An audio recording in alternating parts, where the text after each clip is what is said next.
it's different. Like, I'm not willing to give everybody my energy. And what I mean by that is I can't link up with everybody like how I used to. I can't fuck. Man, we used to go for records, man. We used to sit in the house and bet on who could fuck the most girls in one day, who could fuck the most girls in 1 week, who could fuck the most girls in 1 month. I no longer could do that now because my mentality now is somewhere else. But I have been loving the single life. And just for context, care to share your current age? I'm 32. 32. Born June 26, 1990.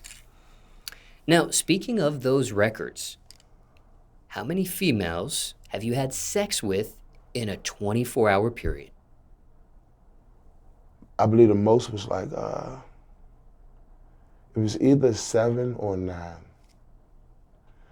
Back when we was young and we was really like, you know, trying to go for records. Like, you know what I'm saying? Like, trying to go for records, you know. That's just what we used to do as kids. Boys gonna be boys. We gambled a lot.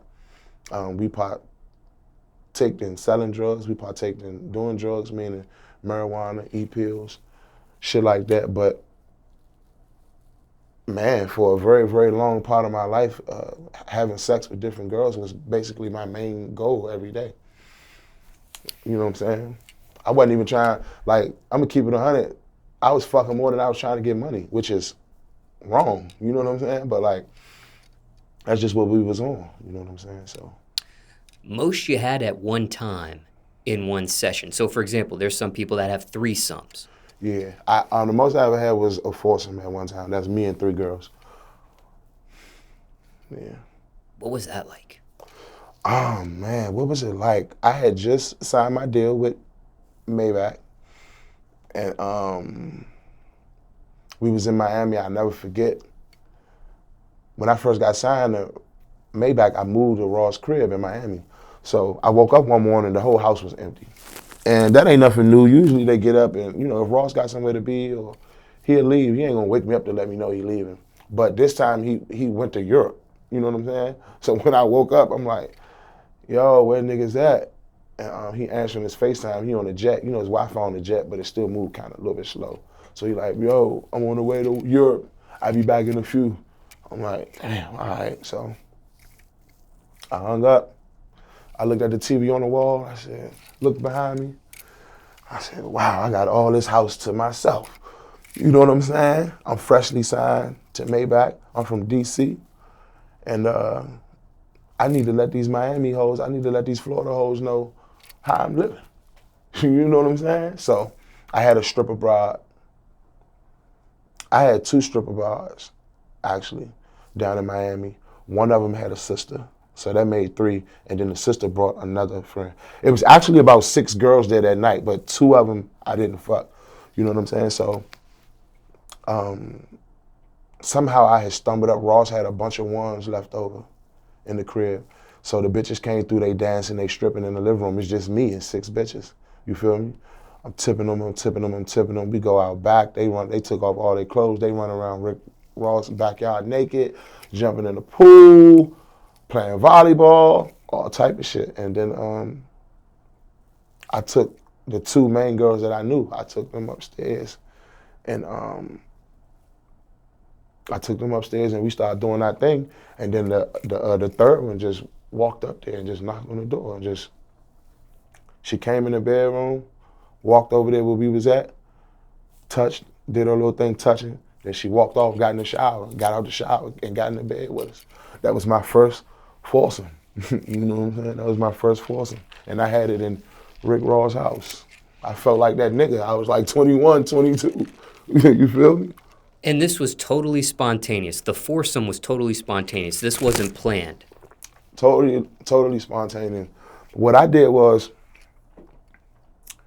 you know, the girls, they got off work at like 4 a.m. that night. I told you, I only, out of all the 6, 2 of them I knew personally. You know what I'm saying? So they like, what you doing? I'm like, shit, man, Ross went out of town. I'm in the crib. I'm bored as shit. I ain't doing shit. Oh, she like, all right, well, we about to pull up. When she pulled up, it was literally 4 other girls with her. So I'm like, damn. First thing that came to my mind was I can't keep my eyes on 6 bitches. It's a lot of very valuable things in this house. So I just laid down the law. I was like, look, there's cameras all around here. Don't go to no restricted areas. We're gonna have some fun, drink, smoke, chill, watch movies, whatever y'all wanna do. We can go get on the golf cart, we could play volleyball, we could swim. You know what I'm saying? I don't know how to ride motorcycles or dirt bikes or four-wheelers, so no, y'all can't get in them. I don't know how to drive sticks, so no, we not getting in none of the Rarries or the Lambs out this bitch. You know what I'm saying? But, you know, and that's how it happened. So, but I invited them over for company. I didn't even think I was gonna have a threesome with them, let alone a foursome with an extra girl. So it was definitely spontaneous. I called them over to have fun, chill, drink, play games, chill, and I really had my mind set on fucking one of them. I didn't think I was gonna fuck both of them plus another friend. And the one you had your mind set on, you did? Yeah. Mm-hmm. Did Rick Ross ever find out? Yeah, he did. He called me. Ross got cameras all over his house. So he called me and was like, yo. I'm like, what up? He like, man, cool out on bringing so many hoes over there. Grind, little homie. Like, it's grind time. He said, man, I count 6. You can't keep your eyes on 6. You can barely keep your eyes on 2. I said, nah, you right. You right. You right, big boy. I'm gonna tell him it's time to go. Party over. You know what I'm saying? And but yeah, he found out. But that's my nigga, man. He knew that. He knew he was. One thing I can love and respect about Raw, excuse me. He knew he was signing a young nigga from the streets. You feel me? Like a real young nigga from the streets. Like so. Letting me have my fun was probably one of the main number one things on Raw's agenda. You feel me? Let Trel be Trel. You feel me? This nigga literally, I don't know this man from a can of paint. He just signed me and took out all his car keys and was like, look, you're gonna be staying here for a while. Like, which car you want? I'm like, damn. So I'm like, shit, I picked up the Rari key. Like, damn, what about the Rari? He like, you know how to drive a stick? I'm like, nah. He was like, all right, well, you can put the Rari key down. You know what I'm saying? So I put the Rari key down. But I said in my mind, I need to learn how to drive a stick. You know what I'm saying? Like, but I chose the key to the BMW Alpina B7. That's a very super, super rare, exclusive BMW. If you Google BMW Alpina B7, I took the keys to that. And he was just letting me have fun, man. I worked hard, though. I really do record a lot. Like, so it's a studio in the house. So I am recording heavy, knocking out hits after hits. And I ain't gonna lie, I was getting high, but I worked. I was working, fucking bitches, and working and fucking bitches. You know what I'm saying? And what songs came out of that house? That whole Gleesh tape. That whole Gleesh tape. I give a fuck about the next nigga, cause I get money for real. I met that pussy on Ocean Drive. I gave that pussy a pill. There's 50 shots in the Mac clip. I recorded all that in Miami.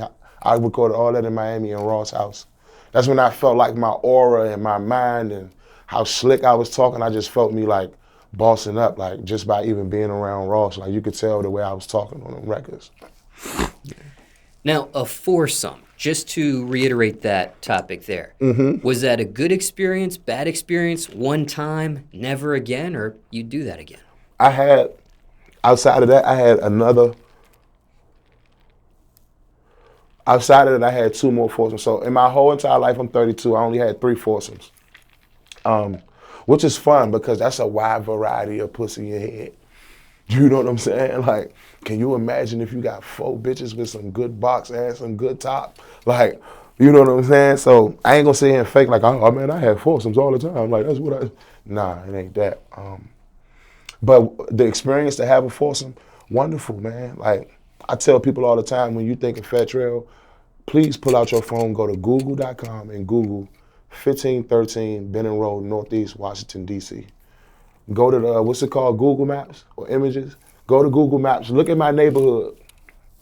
Look at my neighborhood, look at where I come from on Google Maps, or go around there, you know what I'm saying? Like, my hood ain't that bad to where strangers get robbed and old ladies and shit get knocked out. It ain't that bad, but you know, go around there and look at it. And then picture me fucking 4 bad bitches from KOD in Rick Ross' house in Miami, in the swimming pool, in the jacuzzi, in the BMW, on the back of the Harley. You know what I'm saying? Like, it was, in my mind, it was only right. My baby mother kept saying, man, you a hoe, you a hoe. What else am I supposed to do? I got money and fame. I'm from the pinnacles. These bitches know me in Idaho, Nebraska, Milwaukee, Dallas, what am I supposed to do? I was just living life, having fun. Now, what about that 24-hour sex session of 7 to 9 females? I was real young. That probably happened when I was like either between 15 or 17. Was it any use of any substances like honey back then, or Percocet, Ecstasy. or Viagra? Ecstasy. E-pills. E-pills and alcohol. What was we drinking back then? 2015, we were drinking Saveca, and we were popping triple stacks, E-pills. We was drinking Saveca and popping E-pills. All the energy you need, fuck for hours.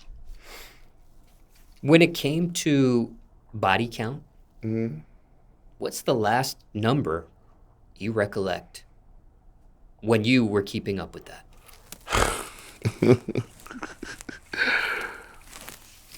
And a lot of people gonna watch this interview, man. To be honest, I never attempted to keep tally of how many girls I slept with. Like I told you, those was individual bets. I can remember one time us betting everybody put in 200, let's see who could fuck the most bitches today. And then we did it once for the week, where I believe we all betted 500, see who could fuck the most bitches in a week. And then a couple years later, we did the month. Let's see who could fuck the most bitches in a month. Everybody put up $1,000. So those were specific bets. As far as keeping tally of every girl I slept with in my whole life, I never attempted to keep a tally of that. And it'd be so weird, like when females, back when you asked me what is a question that people ask you that you hate, I hate when girls ask me like my body count. I'm a boy, stop asking me that. And the curiosity there is there are some that keep track, and there are some that keep track to a certain point and then they lose track. Didn't know if you were ever one to even keep track at first and then lose track. Or... Yeah, I know. I'm pretty sure it's men and women who keep actual count of their body count, man. But those same people who keep it probably may never be honest about it. You feel me? So I never tried to keep a count of how many girls I fucked, man. But it's been a lot though. When it came to those bets, the 24-hour period, the week period, the month period, were you a winner or loser in any of those bets at the time? I won the 9 in 1 day joint, but how many girls in a week I lost and how many girls in a month I lost. You know what I'm saying? Like, I lost.